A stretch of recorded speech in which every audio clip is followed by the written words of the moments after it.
توی این ویدیو میخوایم تمام اطلاعات مربوط به سریال دی ویچر فصل 4 رو با هم بررسی بکنیم. همراه من باشین. خوش اومدید به کار چشم سینما.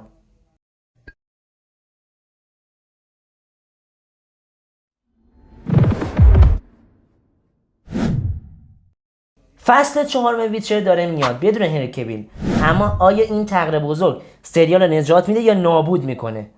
سریال دی ویچر از همون فصل اول در سال 2019 به یکی از پرطرفدارترین آثار نتفلیکس تبدیل شد.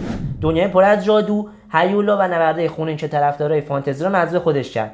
حالا با فصل 4 تغییرات بزرگی در راهه و همین موضوع باعث شده این فصل یکی از بحث برانگیزترین فصل سریال باشه. متاسفانه تغییر بزرگ یعنی همون خداحافظی هنری کویل. بزرگترین شوکه این فصل جدای هنری کویل از نقش گرالت از ریویاست، کسی که خیلی از سریال فقط به خاطر اون تماشا میکردن. حالا لیام همسورث جای اون رو گرفته. این تغییر واکنش متفاوتی به طرفدارا ایجاد کرده. بعضی امیدوارن به این سریال، بعضی هم نگران که نکنه سریال کیفیت و قدرتش از دست بده. اما داستان فصل 4 این سریال چیه؟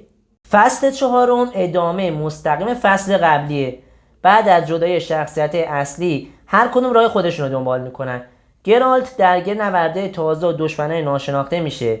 سیری هم بیشتر از همیشه به قدرت جادویی خودش نزدیک میشه و ینیفر هم همچنان در قلب توطئه‌های سیاسی و جادویی قاره کانتیننت قرار داره. این فصل قرار تاریک‌تر و پرهیجان‌تر از قبل باشه. بازیگران اصلی این سریال کیا هستن؟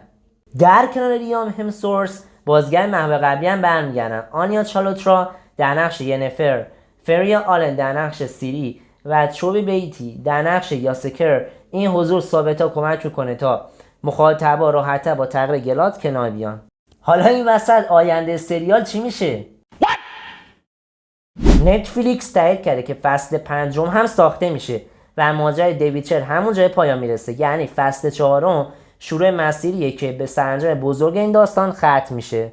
واکنش و انتظارات از این سریال چیه؟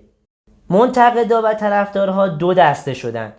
گروهی امیدوارن لیام همسورث بتونه درخشش تازه به نقش گرالت بده، اما عده‌ای هم همچنان معتقدن جای هنری کویل هیچ وقت پر نمیشه. با این حال تریلرها نشون میدادن که فصل جدید پر از صحنه‌های اکشن، جلوه‌های ویژه خیره کننده و داستانی عمیق‌تره. چرا این فصل مهمه؟